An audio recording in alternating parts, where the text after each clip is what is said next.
Environment and ecology current affairs April month 2020 for UPSC. ठीक है, इसमें हमारा फर्स्ट क्वेश्चन हमारा एयर क्वालिटी इंडेक्स अभी हाल फिलहाल आया है। ठीक है, इसमें बेसिकली एयर क्वालिटी इंडेक्स में कौन कौन सी गैसेस को मेजर किया जाता है, ये क्वेश्चन हमारा। इसमें ऑप्शन ए है PM 2.5 और PM 10, second sulphur dioxide, nitrogen dioxide, third carbon monoxide और ओजोन, फोर्थ है लेड और अमोनिया। इसका आंसर है ऑल ऑफ द अबव। आइए जानते हैं, एनालाइज करते हैं। ठीक है, एनालाइज करते हैं।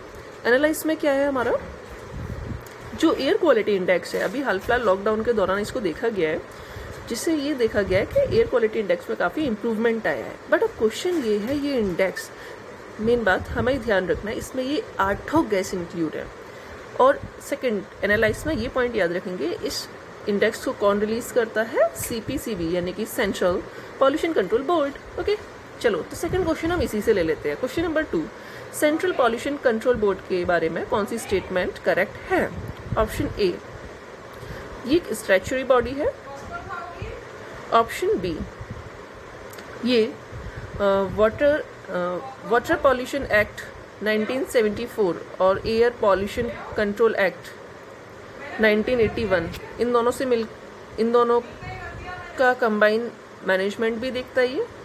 तो बताओ कौन सा हमारा ठीक है। इसमें हमारे दोनों ऑप्शन ठीक है। सेंट्रल पॉल्यूशन कंट्रोल बोर्ड एक स्टैट्यूटरी बॉडी है जो कि 1974 में वाटर पॉल्यूशन एक्ट ने कहा कि भाई तुम ऐसे हमारा काम भी देखो। फिर एयर वाले ने भी बोल दिया ऐसा है तुम हमारा काम भी देख लिया करो, तो इसलिए एक बोर्ड बन गया।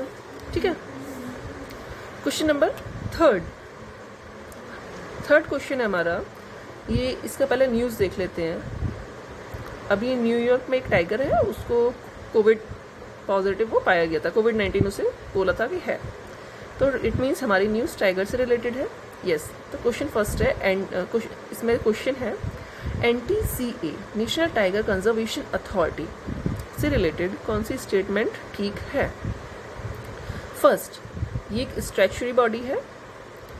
सेकंड स्टेटमेंट, इसका chairman ministry of environment and climate change है। ठीक है, थर्ड, इसका मेन ऑब्जेक्टिव प्रोजेक्ट टाइगर 1973 के ऑब्जेक्टिव्स को सक्सेसफुली इम्प्लीमेंट करना। बताइए कौन सा ठीक है। इसका आंसर है all of the above. Actually में ये NTCA ना, नेशनल टाइगर कंजर्वेशन अथॉरिटी, जब पता चला कि न्यूयॉर्क में एक टाइगर को कोविड हुआ है, कोविड पॉजिटिव पाया गया है वो, है ना, तो बोला गया ऐसा है चलो इंडिया में भी क्या किया जाए। तो बेसिकली बात हुई NTCA से, नेशनल टाइगर कंजर्वेशन अथॉरिटी। कुछ भी पढ़ो उसमें ये देखो कि ये चीज़ बन क्यों रही है। तो ये कंजर्वेशन अथॉरिटी पता है क्यों बनी थी, क्योंकि 1972 में जो वाइल्ड लाइफ प्रोटेक्शन एक्ट आया था ना, उसके अंडर में बनी थी ये। ठीक है, हाँ, NTCA national tiger conservation authority basically project tiger को इम्प्लीमेंट करने के लिए, ठीक है, कि प्रोजेक्ट टाइगर देखो इम्प्लीमेंट हो रहा है या नहीं हो रहा है। तो ऑब्वियस सी बात है ये कि स्टैट्यूटरी बॉडी हो गई। ठीक है, हाँ, अब क्वेश्चन ये उठता है कि स्टैट्यूटरी बॉडी क्या होती है।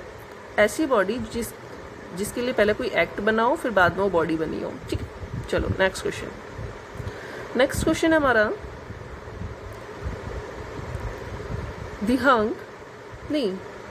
दिहिंग पतकाई सेंचुरी और रिजर्वर भी है एक, एलिफेंट रिजर्वर। ये ऑप्शन ए है, ये वाला जो दिहिंग सेंचुरी है ये असम में है, और असम में दिहिंग नाम की एक रिवर है और पतकाई नाम का एक माउंटेन है। ठीक है, बिल्कुल, इसलिए इसका नाम दिहिंग पतकाई सेंचुरी रखा है। स्टेटमेंट 2, यहाँ पर सबसे ज़्यादा एलिफेंट्स रहते हैं और ये इकलौती ऐसी सेंचुरी है जहाँ पर 7 टाइप्स की वाइल्ड कैट्स फैमिली के सारे एनिमल मिलेंगे। बिल्कुल, तो बताओ कौन सा स्टेटमेंट सही है। ये दोनों ही स्टेटमेंट एकदम ठीक है। एक्चुअल में अभी हमारी गवर्नमेंट ने ऑर्डर दे दिया था मोदी जी ने कहा जाओ आज हमें यहाँ सेंचुरी के पास जाओ, माइनिंग कर सकते हो आप, इसलिए ये न्यूज़ में है। तो मोदी जी ने ऑर्डर दिया तो कैसे दिया, कोई ना कोई बोर्ड होगा ना। यस, वो बोर्ड था national board for wild life. तो आइए जानते हैं national board for wild life के बारे में। नेक्स्ट क्वेश्चन डाल लेते हैं, national board for wild life से रिलेटेड कौन सी स्टेटमेंट ठीक है। ऑप्शन ए, फर्स्ट, इसके चेयरमैन जो है प्रधानमंत्री होते हैं। यस, और ये मिनिस्ट्री ऑफ एनवायरनमेंट के अंडर में आती है? जी हाँ, दोनों स्टेटमेंट एकदम ठीक है। यही ऑर्डर देती है कि कहाँ पे माइनिंग करना है, कहाँ नहीं करना है, ठीक है। यस, ये इसलिए ऑर्डर देती है क्योंकि इसके चेयरमैन पीएम होते हैं खुद।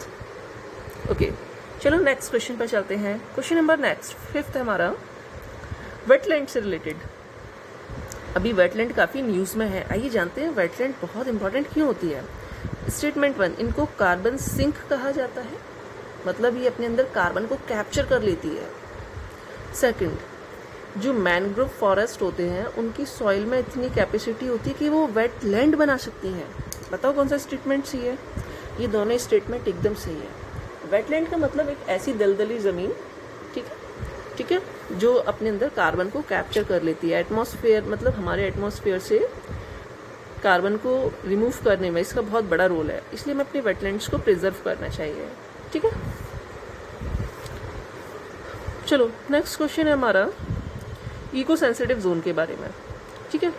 तो स्टेटमेंट देखते हैं। अभी हाल फिलहाल में नेशनल चंबल सेंचुरी जो है, इसको इको सेंसिटिव जोन डिक्लेयर किया गया है। हाँ। सेकंड, ये एमपी, यूपी और राजस्थान तीनों स्टेट में आती है। हाँ, इस बहुत बड़ी है, ये बहुत ज़्यादा बड़ी सेंचुरी है, तो तीनों स्टेट्स में अपना एरिया कवर करती है, ठीक है। थर्ड, इस चंबल सेंचुरी में घड़ियाल पाए जाते हैं जो कि IUCN की क्रिटिकली इंडेंजर्ड लिस्ट में है। बिल्कुल, ये तीनों स्टेटमेंट एकदम ठीक है। एनालाइज देख लेते हैं थोड़ा सा। इको सेंसिटिव जोन का मतलब क्या होता है? ऐसे जोन जहाँ पर केवल कोर जोन होता हो, बफर जोन नहीं होता हो। मतलब कोर जोन उसे कहते हैं जो एनिमल्स के लिए होता है, जो एनिमल रहेंगे, और कोर के बाहर जो जोन होता है उसे बफर जोन कहते हैं, मतलब जहाँ थोड़ी सी रिसर्च वगैरह आप कर सकते हैं, ठीक है। तो इको सेंसिटिव जोन में बफर जोन नहीं होता, कोर के बाद डायरेक्ट मैन और ह्यूमन कॉन्फ्लिक्ट हो जाता है।